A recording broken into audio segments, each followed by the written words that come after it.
আমি ভাবি গোটা জগতের কথা, কারণ একজনের ডাকেতে আজকে গোটা পৃথিবী মানুষের মঙ্গল হচ্ছে। জয় কৃষ্ণ কালী মায়ের জয়, জয় সোনা মায়ের জয়, জয় কৃষ্ণ কালী মায়ের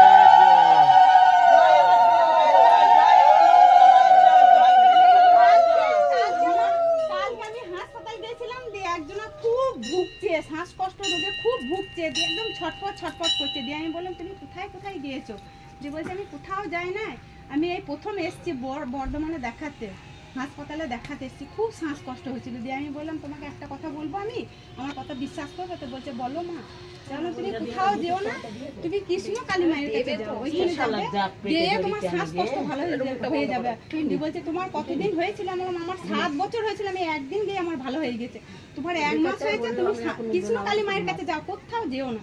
ওকে কালকে আমি বলেছি, বললাম কিছু যদি তুমি না পাও অ্যাড্রেস, তুমি ইউটিউবে সার্চ করবে, কৃষ্ণ কালী মা তোমাকে রাস্তা দেখিয়ে দিবে। বললাম তো আমি বিশ্বাস করতো না, আমার বৌমাকে খাইয়েছি। আমার বৌমা খেয়ে আপনাকে কি বলবো, পটেকে চলে যায় রোজ ডেলি। আজকেও আমি খেয়ে এসেছি, মা খাইতে বলে। বুঝতে পারছো?